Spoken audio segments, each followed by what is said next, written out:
Hello student, કેમ છો? મજામાં? સાઈરામ.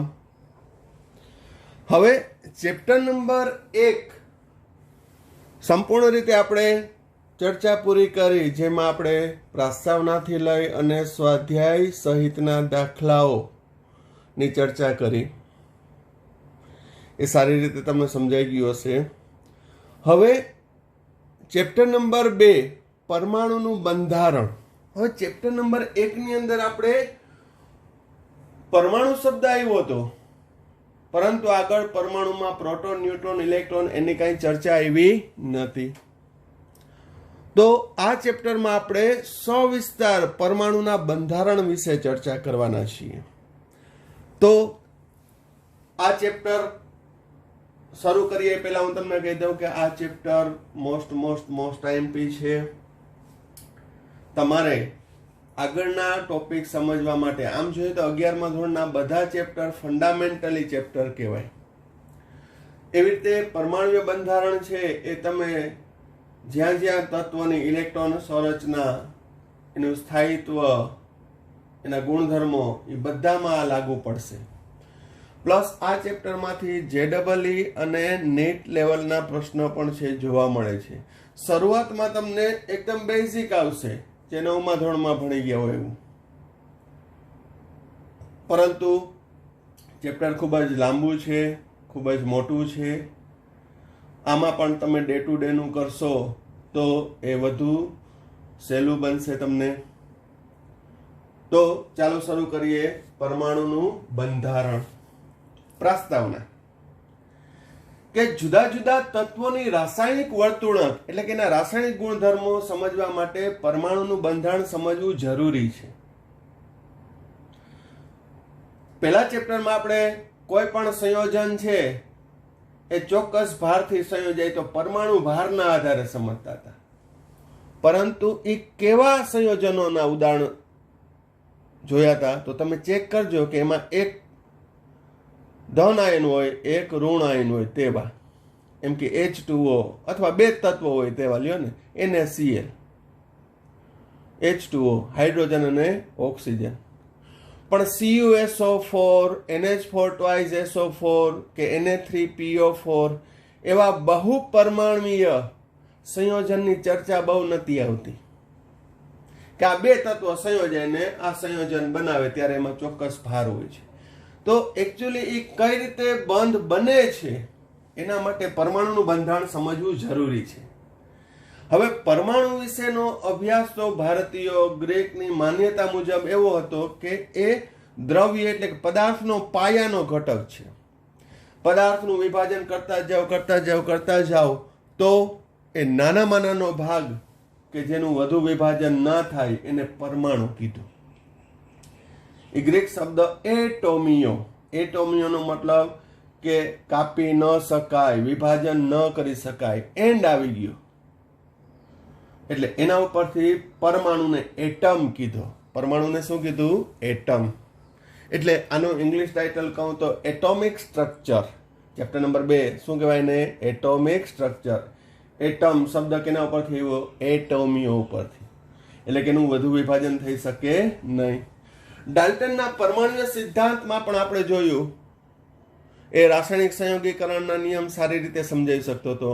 ગુણક પ્રમાણનો નિયમ, દ્રવ્ય સંચયનો નિયમ. તો એને પણ કીધું કે પરમાણુ છે એ અવિભાજ્ય છે.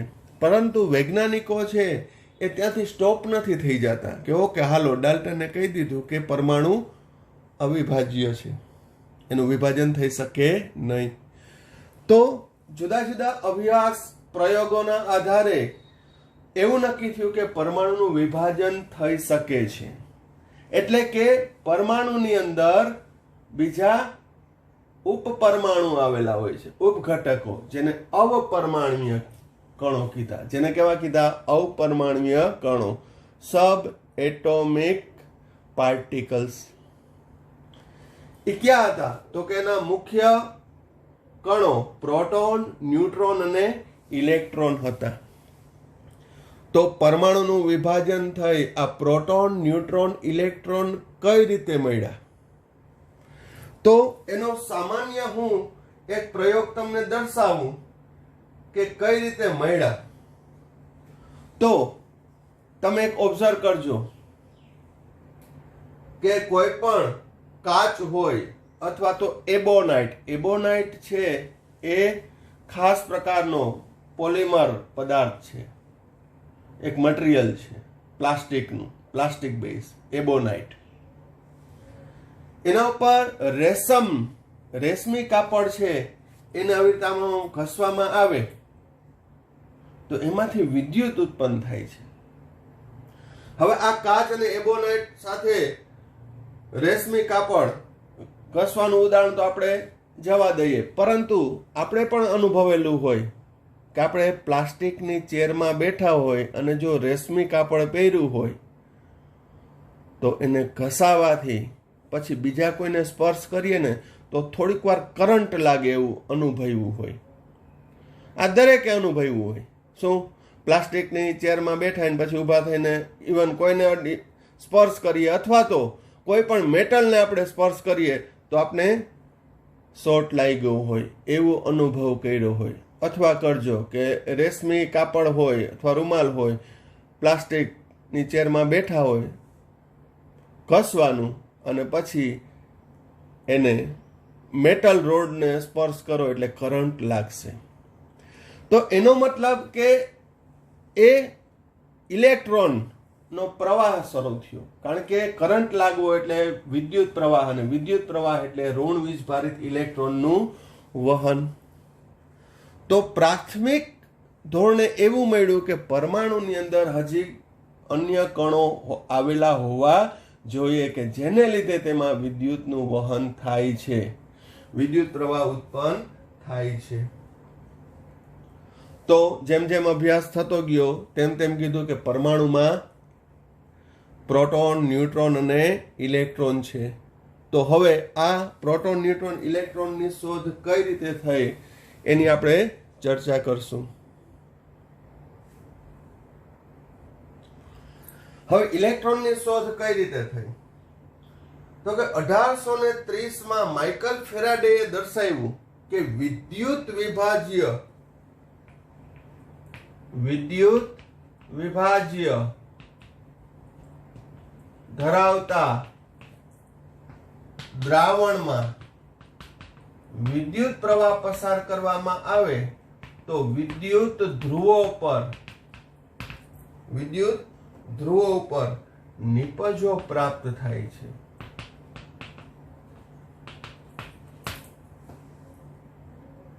તો આ વિદ્યુત વિભાજ્ય ધરાવતા દ્રાવણ આપણે એક ઉદાહરણ જ લઈ લઈએ.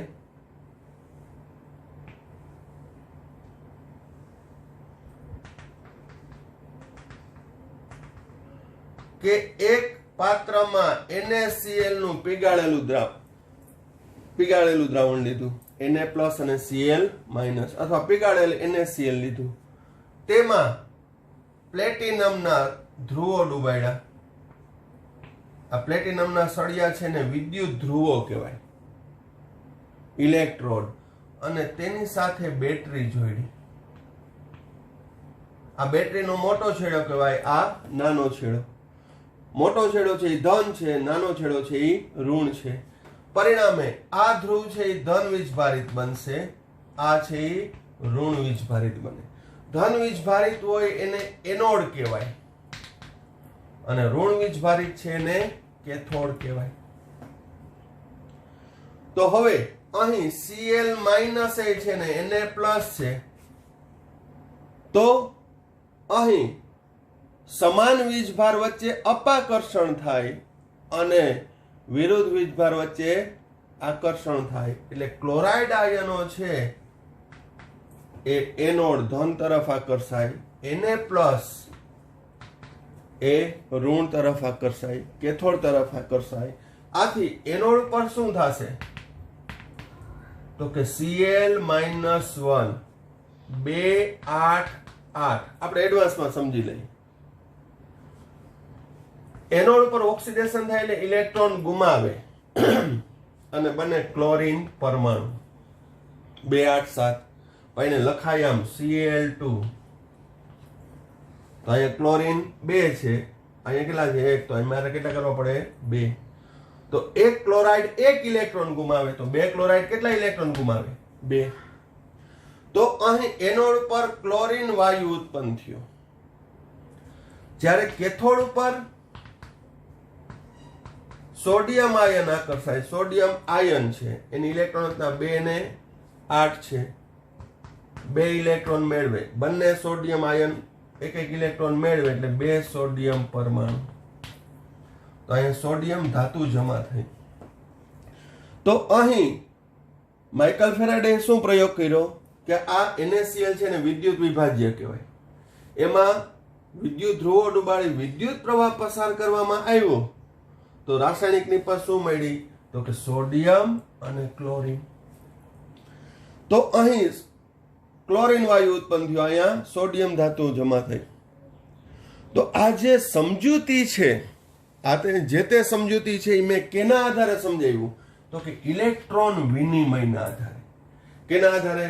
ઇલેક્ટ્રોન વિનિમયના આધારે. કે આ ઇલેક્ટ્રોન અહીંથી એનોડથી કેના તરફ ગયો? કેથોડ તરફ. હવે આ ડાલ્ટનના પરમાણુ સિદ્ધાંતમાં આવી સમજૂતી ના આવે. ખ્યાલ આવે છે? તો અહીં સોડિયમ તત્વ હોય કે ક્લોરીન તત્વ હોય કે કોઈ પણ તત્વ હોય, એ એક ઘટક કણ ઇલેક્ટ્રોન ઋણ વીજભારિત કણ ધરાવે છે, જેનું નામ આપ્યું ઇલેક્ટ્રોન. તો ઇલેક્ટ્રોનની શોધ આ રીતે થઈ કે આ જે સમજૂતી છે ઓક્સિડેશન, અત્યારે આપણે તો અભ્યાસ કરી ગયા એટલે આપણે તો ખબર હોય કે હા ઇલેક્ટ્રોનને છે. પણ જ્યારે પરમાણુ અવિભાજ્ય હોય, વિચારો, પરમાણુ અવિભાજ્ય હોય અને પછી એની અંદર સાબિત કરવાનું હોય કે પરમાણુની અંદર હજી કણો આવેલા છે, જેને અપરમાણુય કીધા, સબ એટોમિક પાર્ટિકલ, જેમાંનું એક કયું છે? ઇલેક્ટ્રોન, જે ઋણ વીજભારિત છે. તો એ વિદ્યુત વિભાજનના પ્રયોગના આધારે છે ઇલેક્ટ્રોન કણની શોધ થઈ. અને બીજો કેથોડ કિરણવાળો પ્રયોગ પણ કર્યો હતો. પણ ફરી એકવાર કહું, અહીં આ પ્રક્રિયા રેડોક્સ પ્રક્રિયા છે કે ક્લોરાઇડનું ઓક્સિડેશન, સોડિયમ આયનનું રિડક્શન. ક્લોરાઇડનું ઓક્સિડેશન થાય એટલે ઇલેક્ટ્રોન ગુમાવે છે, Na+ નું રિડક્શન થાય એટલે ઇલેક્ટ્રોન મેળવે છે. તો આ જે સમજૂતી છે એ ઇલેક્ટ્રોનના આધારે. તો આ ઇલેક્ટ્રોન ક્યાંથી આવ્યા? ક્લોરીનમાંથી, સોડિયમમાંથી, એટલે કે પરમાણુમાં રહેલા છે, એટલે આ વિનિમય પામ્યા. તો આના ઉપરથી સાબિત થયું કે પરમાણુની અંદર ઇલેક્ટ્રોન રહેલા છે. હવે ઇલેક્ટ્રોન ઋણ વીજભારિત હોય તો સામે ધન વીજભારિત કણ પણ હોવો જોઈએ, કારણ કે પરમાણુ તો વીજભાર એકે નથી, તટસ્થ છે. પરમાણુ વીજભારની દ્રષ્ટિએ કેવો છે? તટસ્થ. તો ઇલેક્ટ્રોન ઋણ વીજભારિત છે એ કેમ ખ્યાલ આવ્યો? તો એના માટેનો આપણે કેથોડ કિરણોનો પ્રયોગ જોઈએ. હવે માઇકલ ફેરાડેએ એક કાચની નળી લીધી અને એ કાચની નળીના એક છેડે ધાતુની તકતી, બીજા છેડે ધાતુની તકતી, અને તેના ઊંચા વોલ્ટેજ ધરાવતું બેટરી જોડી. ઊંચો વોલ્ટેજ, અને નળીની અંદર છે એ શૂન્યાવકાશ પંપ રાખી બધા વાયુ છે એ ખેંચી લીધા, શૂન્યાવકાશ કરી નાખ્યો. હવે બેટરીનો ઋણ ધ્રુવ ધાતુની તકતી સાથે જોડ્યો અને ધન ધ્રુવ બીજી સાથે જોડ્યો. આને કહેવાય વિદ્યુત ધ્રુવો. અને પાછળ ઝિંક સલ્ફાઇડ ZnS નું પડ લગાડેલું છે, પ્રસ્ફુરક પડદો. પ્રસ્ફુરક એટલે એનાથી ત્યાં ઝબકારો થાય, સ્પાર્કિંગ થાય. ફોર એક્ઝામ્પલ કે આપણે લેઝર લાઇટ પાડવી હોય તો લેઝર લાઇટ દેખાય નહીં, પણ જો તમે દિવાલમાં પાડો તો રેડ કલરની હોય તો રેડ કલરનું ટપકું દેખાશે. એને પ્રસ્ફુરણ કહેવાય. એને શું કહેવામાં આવે છે? પ્રસ્ફુરણ, ફ્લોરોસન્ટ. ઝબકે, ચમકે એવો પડદો રાખ્યો. તો થોડા સમય બાદ શું થયું? તો કે અહીં ઋણ ધ્રુવ ઉપરથી, ઋણ ધાતુની તકતી ઉપરથી છે એ કિરણો છે એ ધન ધ્રુવ તરફ જવા લાગ્યા. ઈ કેમ ખબર પડી? તો કે અહીંયા એનો ઝબકારો થયો, એનું ડિટેક્શન થયું. અહીંયા પડદો રાખ્યો હતો એટલે. તો અહીં આ કણો છે એ ઋણ ધાતુની તકતી ઉપરથી ધન ધ્રુવ તરફ ગતિ કરતા હતા. તો આ ઋણ ધ્રુવ, જેને કેથોડ ધ્રુવ કીધો, આને કેવો કીધો? એનોડ. તો કેથોડ ધ્રુવમાંથી નીકળતા કણોને કેથોડ કણો કીધા અને એ કણોનું વેગમાં હોવાથી એ વિકિરણ સ્વરૂપે ધરાવે. કયા સ્વરૂપે જોવા મળ્યા? વિકિરણ સ્વરૂપે. કણ છે એ ગતિમાં હોય ને ત્યારે વિકિરણ સ્વરૂપે જોવા મળે. તો અહીં આ કેથોડ કણોને નામ આપ્યા કેથોડ કિરણો. અને આ જે કણો હતા એ ઋણ વીજભારિત હતા. કારણ કે એ કણો ઋણ વીજભારિત હોય તો જ એ ધન ધ્રુવ તરફ ગતિ કરે. કારણ કે વિરુદ્ધ વીજભાર ધરાવતા કણો વચ્ચે શું હોય છે? આકર્ષણ. એટલે કઈ કેથોડ તકતીમાંથી નીકળતા આ પાર્ટિકલ, આ કણો એ એનોડ ધન ધ્રુવ તરફ આકર્ષાય છે. તો આ કણો છે એ ઋણ વીજભારિત હોવા જોઈએ. આ કેથોડ કિરણોને અંતે નામ આપ્યું ઇલેક્ટ્રોન. આ કણો છે એ કેવા કીધા? એને ઇલેક્ટ્રોન. અને એની સંજ્ઞા E-. આ જે શરૂઆતનું જે છે એ ફક્ત તમારા નોલેજ માટે કે આ પ્રોટોન, ન્યુટ્રોન, ઇલેક્ટ્રોન કઈ રીતે શોધાણા. પરીક્ષા લક્ષી કે એ કોમ્પિટિટિવ એક્ઝામમાં બહુ નથી પૂછાતું, પણ મેં તમને કીધું કે આપણે ચેપ્ટરની શરૂઆત પ્રસ્તાવનાથી લઈ અને સ્વાધ્યાયના દાખલા સહિતની પ્રેક્ટિસ કરશું. એટલે આ નોલેજ માટે. બાકી તો આપણે ડાયરેક્ટ સ્ટાર્ટ કરી શકીએ કે પરમાણુમાં પ્રોટોન, ન્યુટ્રોન, ઇલેક્ટ્રોન છે. પણ આ નોલેજ માટે કે જેથી તમને ખ્યાલ આવે કે ઇલેક્ટ્રોનની શોધ કઈ રીતે થઈ, કઈ રીતે ખ્યાલ આવ્યો. તો અહીં આ ધાતુમાંથી આ કણો ધન ધ્રુવ તરફ ગતિ કરતા હતા. હવે અહીંયા કોઈ પણ ધાતુ લઉં, ઝિંક લઉં, આયર્ન લઉં, કોબાલ્ટ લઉં, નિકલ લઉં, કોઈ પણ ધાતુ લઉં, કોપર લઉં, તો પણ આ ઘટના જોવા મળશે. એનો મતલબ કે દરેક પરમાણુ ઇલેક્ટ્રોન ધરાવે છે. આ જ ઘટના જોવા મળી. કઈ? તો કે કેથોડ પરથી કણો ઉત્પન્ન થાય, એનોડ તરફ ગતિ કરે છે. જ્યાં ખબર કેમ પડ્યું, ડિટેક્શન કેમ થયું? તો કે પ્રસ્ફુરક પડદો રાખ્યો તો ત્યાં એ ઝબકારો થયો, સ્પાર્કિંગ થયું. બાકી આ દેખાય નહીં. આ તમને ઇમેજિનેશન કરવા માટે મેં દેખાડ્યું. અને એ ઋણ વીજભારિત છે એ ખબર કેમ પડી? તો બરાબર ધ્યાન રાખજો.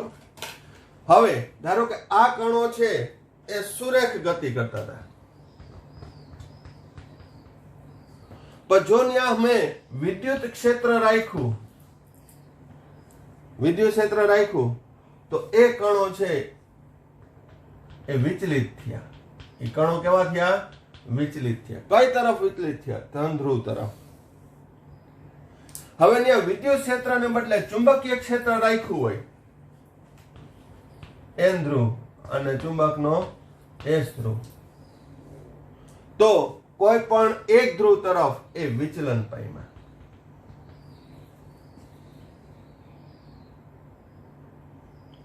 હાઇડ્રોજન હોય તો અડધા N ધ્રુવ તરફ જશે, અડધા S ધ્રુવ તરફ.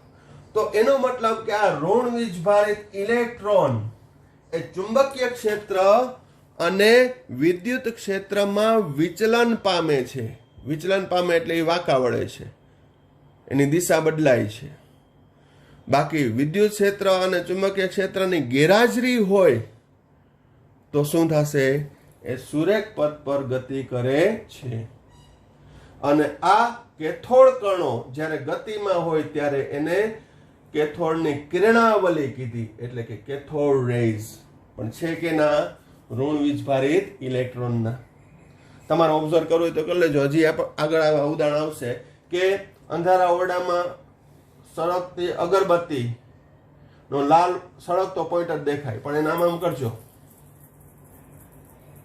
તમને એક લીસોટો જોવા મળશે. કારણ શું? તો પાર્ટિકલ એક જ છે પણ ગતિમાં હોવાથી એ વિકિરણ સ્વરૂપે હોય છે. આગળ આમાં ભણવાનું આવશે જ કે ગતિશીલ કણ વિકિરણ પ્રકૃતિ ધરાવે છે. માટે આ કણો ઇલેક્ટ્રોન છે એને કેથોડ પરથી ઉત્પન્ન થતા હોવાથી એને કેથોડ કિરણો કીધા, જે ઋણ વીજભારિત હોવાથી ચુંબકીય ક્ષેત્ર અને વિદ્યુત ક્ષેત્રમાં વિચલન પામે છે. ખ્યાલ આવી ગયો? તો આ રીતે ઇલેક્ટ્રોનની શોધ થઈ. હવે પ્રોટોન અને ન્યુટ્રોનની શોધ કઈ રીતે થઈ? તો કે પ્રોટોનની શોધ 1886માં ગોલ્ડસ્ટીન નામના વૈજ્ઞાનિકે દર્શાવી. એને વિચાર્યું કે પરમાણુમાં જો ઋણ વીજભારિત કણ ઇલેક્ટ્રોન રહેલા હોય તો તેમાં ધન વીજભાર કણ પણ આવેલ હોવો જોઈએ, કારણ કે પરમાણુ વીજભારની દ્રષ્ટિએ તટસ્થ છે.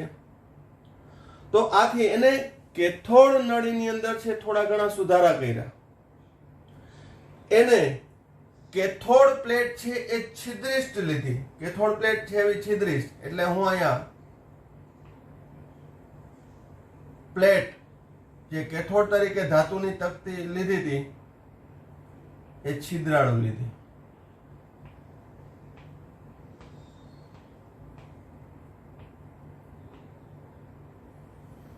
અને બીજી પ્લેટ જે છિદ્ર રહિત લીધી. અહીં નળીને શૂન્યાવકાશ કરી દીધું, છતાં પણ તેની અંદર કેટલાક હલકા વાયુઓ છે એ રહી ગયા હોય. આને અવશેષી વાયુ કહેવાય. આને કેવો કહેવાય છે? અવશેષી વાયુ. શૂન્યાવકાશ કર્યું પણ સંપૂર્ણ શૂન્યાવકાશ નથી થયું. થોડા ઘણા અવશેષી વાયુ, બાકી રહેતા વાયુ રહી ગયા. હવે આ બંને પ્લેટને ઊંચો વોલ્ટેજ આપ્યો.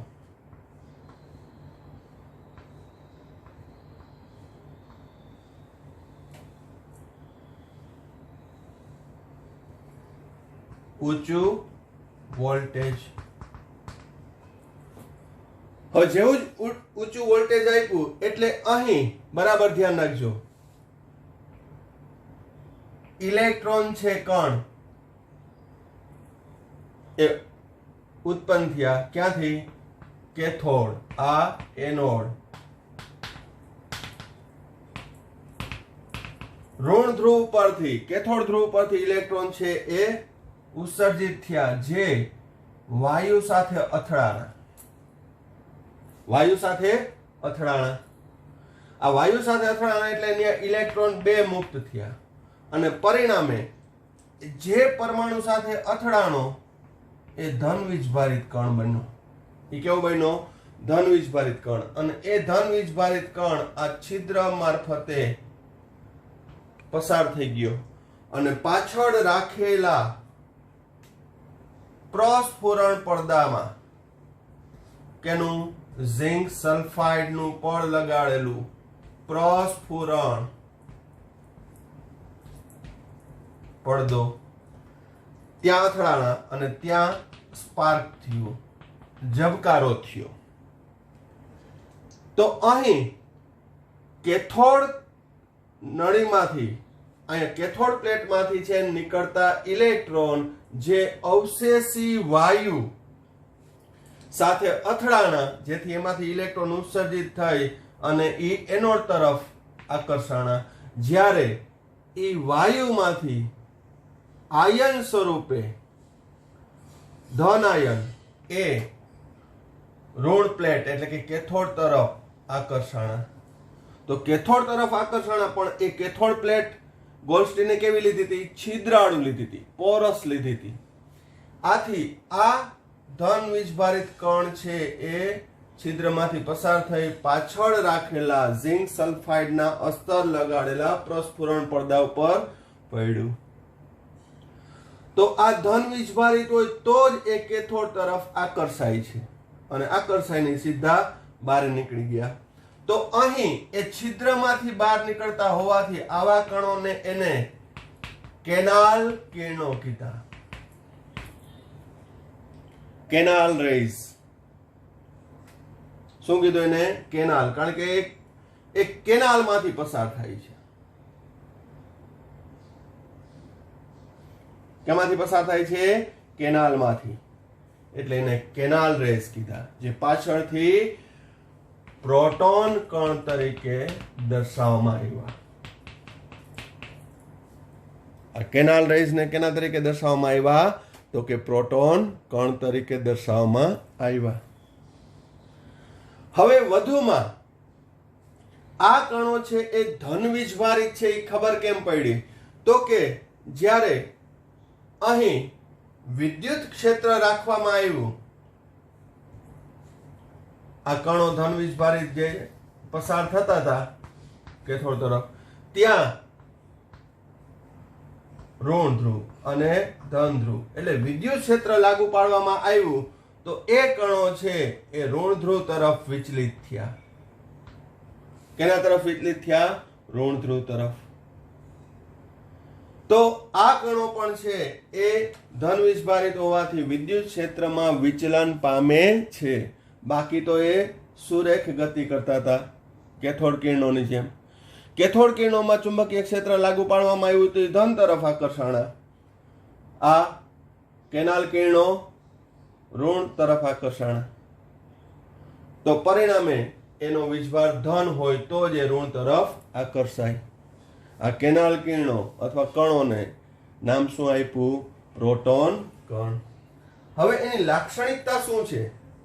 તો કે આ કેનાલ કિરણોની લાક્ષણિકતા કેથોડ કિરણો કરતા વિપરીત છે.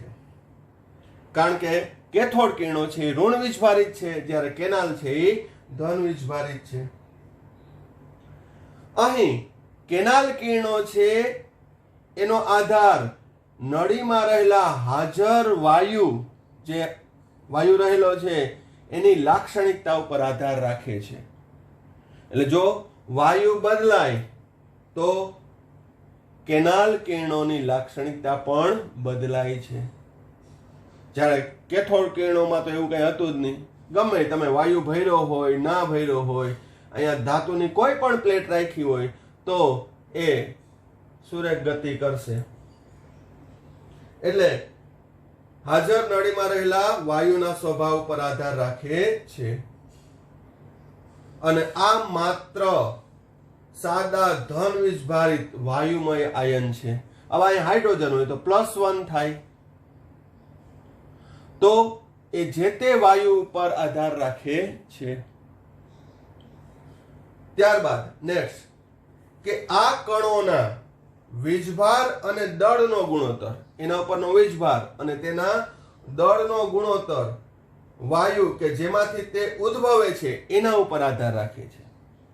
એનો વીજભાર હાઇડ્રોજન હોય તો +1 આવશે. ધારો કે હિલિયમ વાયુ હોય તો +2 આવશે. અને તેના દળ પણ જુદા હશે. જ્યારે કેથોડ કિરણોની અંદર છે આવું કાંઈ જોવા મળતું નથી. તો એ ડિફરન્સ ખાસ યાદ રાખજો. કેથોડ કિરણો અને કેનાલ કિરણો વચ્ચેનો તફાવત શું છે? બરોબર. તો કેનાલ કિરણો છે એક જ અગત્યનો તફાવત, એ જે તે નળીમાં રહેલા વાયુના સ્વભાવ ઉપર આધાર રાખે છે. જ્યારે કેથોડ કિરણો એકેય ઘટક કણો ઉપર આધાર રાખતા નથી. ગમે તે વાયુ હોય, ગમે તે ધાતુની પ્લેટ હોય, એ ઇલેક્ટ્રોન છે એના ગુણધર્મમાં કાંઈ ફેરફાર થતો નથી. એના મૂલ્ય બદલાશે નહીં. કારણ કે હમણાં જો તમને કહીશ કે ઇલેક્ટ્રોનનું દળ છે ખૂબ જ નહિવત છે, એના દળમાં બહુ ફેરફાર થશે નહીં, કારણ કે એને અવગણવામાં જ આવે છે. આપણે પરમાણુ ભાર ગણશું એમાંય પ્રોટોન અને ન્યુટ્રોનની સંખ્યા જ ગણશું. ઇલેક્ટ્રોનનું છે એ દળ ગણવામાં આવતું નથી. તો આ રીતે છે એ પ્રોટોનની શોધ થઈ. હવે ન્યુટ્રોનની શોધ. તો ન્યુટ્રોનની શોધ કઈ રીતે થઈ? તો ન્યુટ્રોનની શોધ 1932માં ચેડવિક નામના ભૌતિક શાસ્ત્રીએ શોધી હતી. ત્યાં સુધી છે એ ન્યુટ્રોનની શોધ નથી થઈ. કઈ રીતે કરી એને? તો કે હાઇડ્રોજન છે એનો પરમાણુ ક્રમાંક 1 છે અને પરમાણુ દળાંક પણ કેટલો છે? 1. એટલે એમાં 1 પ્રોટોન છે અને 1 ઇલેક્ટ્રોન હોય. તો હિલિયમ છે એનો પરમાણુ ક્રમાંક 2 છે, તો એનો પરમાણુ દળ પણ 2 હોવો જોઈએ. પરંતુ બન્યું એવું કે હાઇડ્રોજન કરતા હિલિયમ 4 ગણો ભારે છે, એટલે એનો પરમાણુ દળ કેટલો આવ્યું? 4. તો અહીં આપણે સમજીએ કે પરમાણુ ક્રમાંક 2 છે તો 2 પ્રોટોન હોય ને 2 ઇલેક્ટ્રોન હોય, અને પ્રોટોન દળ ધરાવે છે, ઇલેક્ટ્રોનનું દળ નહિવત છે. હમણાં જ આના પછીના ટોપિકમાં એ ટેબલ કરાવીશ, એમાં ખ્યાલ આવશે તમને. તો અહીં 2 પ્રોટોનનું દળ, અહીંયા 1 પ્રોટોનનું દળ, એટલે અહીંયા પરમાણુય દળ, તો અહીં 2 પ્રોટોનનું દળ 2 થવું જોઈએ, પણ 4 થયું. તો અહીં 2 પ્રોટોન સાથે બીજા 2 કણ ક્યાં છે કે જે વીજભાર રહિત હોવા જોઈએ? તો જ 4 થાય. 2 પ્રોટોન તો થયા. હવે એમ હોય કે 4 પ્રોટોન કરું તો 4 પ્રોટોન પોસિબલ નથી, કારણ કે એનો પરમાણુ ક્રમાંક કેટલો છે? 2. તો 2 જ પ્રોટોન છે. તો આ 2 કણો છે ને ન્યુટ્રોન કીધા, અને કેવા છે? વીજભાર રહિત. આમ ચેડવિક નામના ભૌતિક શાસ્ત્રીએ દર્શાવ્યું કે પરમાણુના કેન્દ્રમાં બીજા કણ આવેલો છે જે વીજભાર રહિત છે, વીજભાર વિહીન છે. એનું નામ આપ્યું ન્યુટ્રોન, ન્યુટ્રલ ઉપરથી, તટસ્થ ઉપરથી. તો આમ શું સાબિત થયું કે પરમાણુમાં મૂળભૂત 3 કણો, ક્યાં? પ્રોટોન, ન્યુટ્રોન અને ઇલેક્ટ્રોન રહેલા છે. પ્રોટોનની શોધ ગોલ્ડસ્ટીને કરી, ન્યુટ્રોનની શોધ ચેડવિકે કરી, અને ઇલેક્ટ્રોનની શોધ ભલે પ્રયોગ માઇકલ ફેરાડે કર્યો, પણ એનો શ્રેય જાય છે જે થોમ્સનને. તો ઇલેક્ટ્રોનની શોધ કોણે કરી? જે થોમ્સન. તો આ મૂળભૂત કણો અથવા અપરમાણવીય કણો, પ્રોટોન, ન્યુટ્રોન, ઇલેક્ટ્રોન, એ કેટલું દળ ધરાવે છે, કેટલો વીજભાર ધરાવે છે, તો એના કેટલાક ગુણધર્મો આપણે જોઈએ, જે પણ ખૂબ જ અગત્યના છે, ખાસ કરીને દાખલાઓ માટે. તો અહીં સુધીની ચર્ચાની અંદર છે એ પ્રોટોન, ન્યુટ્રોન, ઇલેક્ટ્રોનની શોધ કઈ રીતે થઈ એની ડિસ્કવરી હતી, એનો ઇતિહાસ હતો. જનરલી પરીક્ષાલક્ષી એટલું બધું ના હોય, પણ નોલેજમાં હોવું જરૂરી છે, કારણ કે આ તો પાઠની શરૂઆત છે. હવે મૂળભૂત કણોના ગુણધર્મો. તો જુદા જુદા પ્રયોગ દ્વારા પરમાણુનું વિભાજન શક્ય છે, અને શું નક્કી થયું કે એમાં પ્રોટોન, ન્યુટ્રોન અને ઇલેક્ટ્રોન આવેલા છે. ત્યારબાદ અભ્યાસના આધારે પ્રોટોન, ન્યુટ્રોન, ઇલેક્ટ્રોન એની સંજ્ઞા E-, પ્રોટોનની P+, ન્યુટ્રોનની N0. હવે ઇલેક્ટ્રોન ઉપરનો નિરપેક્ષ વીજભાર કેટલો? તો આ પણ કામ આવશે. 1 ઇલેક્ટ્રોન પરનો નિરપેક્ષ વીજભાર -1.602 ગુણ્યા 10⁻⁻19 કુલમ. કેટલો? -1.602 ગુણ્યા 10⁻⁻19 કુલમ.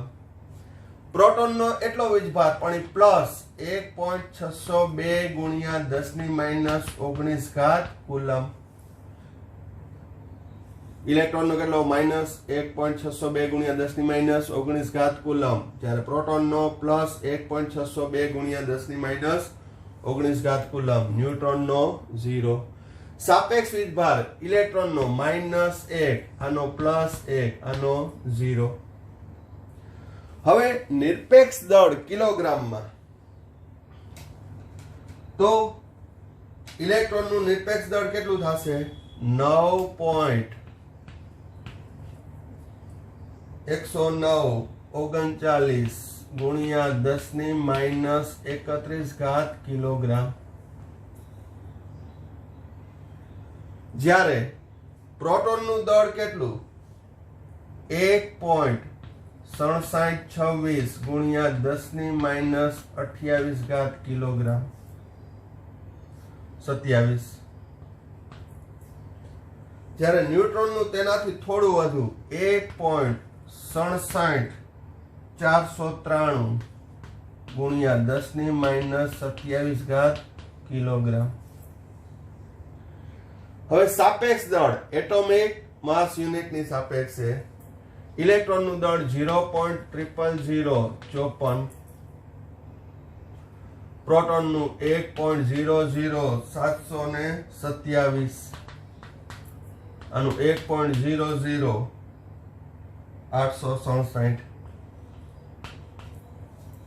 તો આ નિરપેક્ષ દળ તો જેમ હાઇડ્રોજનનું, ઓક્સિજનનું નક્કી કરવામાં આવ્યું એ રીતે દરેક કણનું સ્પેક્ટ્રોમીટર દ્વારા છે એ દળ નક્કી કર્યું. તો ઇલેક્ટ્રોનનું કેટલું આવ્યું 9.139 ગુણ્યા 10⁻31, જ્યારે પ્રોટોન અને ન્યુટ્રોનના દળ લગભગ 1.6726 અને 67493 ગુણ્યા 10⁻27. આ દાખલા ગણવામાં કામ આવશે, પણ મેં તમને કીધું કે જેટલા અંક સંખ્યા આપણે યાદ રાખી લઈએ એટલું સહેલું બને. બાકી એકનું દળ આવડતું હોય તો બીજાનું દળ આવડે. કઈ રીતે? જેમ કે ઇલેક્ટ્રોનનું દળ નક્કી કર્યું, હવે તમે તમારી રીતે સોલ્વ કરજો કે ઇલેક્ટ્રોન કરતા પ્રોટોન 1836 ગણો ભારે છે, એટલે આને 1836 વડે ગુણી નાખો એટલે આ મૂલ્ય આવી જશે. ઇલેક્ટ્રોન કરતા ન્યુટ્રોન 1838 ગણો ભારે છે, તો આ મૂલ્યને 1838 વડે ગુણશો એટલે આ મૂલ્ય આવશે.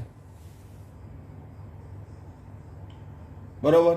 જ્યારે એના નિરપેક્ષ દળ ને ગ્રામમાં ફેરવી અને એટોમિક માસ યુનિટ વડે ભાગશો, એટોમિક માસ યુનિટ કેટલું હતું 1.66056 ગુણ્યા 10⁻24 ગ્રામ, તો એના વડે ભાગશો એટલે આ મૂલ્ય આવશે. ટ્રાય કરજો, નહીતર નેક્સ્ટ લેક્ચરમાં હું સોલ્વ કરાવીશ. આ દરેક અંક સંખ્યા ગોખવી ના પડે. જનરલી કોષ્ટક બધા લખાઈ દેતા હોય છે, પણ આપણે એ કઈ રીતે આવે આ તો મૂલ્ય યાદ જ રાખવાના. કુલંબિક એ તો બે જ મૂલ્ય છે. સાપેક્ષ ભાર ઇલેક્ટ્રોનનો -1, પ્રોટોનનો કેટલો ગણીએ છીએ +1. પણ દળ કઈ રીતે નક્કી થાય? તો ઇલેક્ટ્રોન કરતા 1836, આ 1838. ટ્રાય કરજો તમારી રીતે.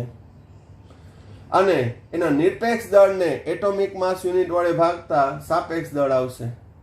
તો ઇલેક્ટ્રોનનું દળ 0.00054, જે અવગણી શકાય તેવું છે, એટલે ઇલેક્ટ્રોનનું દળ છે ગણવામાં આવતું નથી. જ્યારે પ્રોટોનનું દળ 1.00727 અને ન્યુટ્રોનનું દળ 1.00867. એટલે જ પરમાણુ ભાર ગણશું ને ત્યારે આપણે પ્રોટોનનું દળ 1 લેશું, ન્યુટ્રોનનું દળ પણ 1, એટલે સંખ્યા બરાબર દળ થઈ જશે. તો આ આંકડાકીય માહિતી આપણે જ્યારે દાખલા ગણશું આવશે ત્યારે એમાં ઉપયોગી થશે. તો આ ટોપિકની અંદર આપણે અહીંયા સુધી રાખીએ છીએ. ખાસ અગત્યનું આ કોષ્ટક છે કે જેના આધારે આપણે દાખલામાં કામ આવે. આગળ જે મેં પ્રશ્ન ઇલેક્ટ્રોન પ્રોટોનની શોધ છે એ ફક્ત જાણ માટે આપણે લખવાનું બધું, પણ એ પરીક્ષાલક્ષી એટલું નથી, પણ એક ઇન્ફોર્મેશન છે. Discovery of proton, neutron, electron કઈ રીતે થઈ એ તમને ખ્યાલ હોવો જોઈએ. પણ પ્રસ્તાવનાથી લઈ અને છેલ્લે સુધી આપણી નોટ્સમાં બધું લખવાનું છે. ઓકે, ચાલો તો અહીંયા સુધી રાખીએ છીએ. Thank you. સાંઈરામ.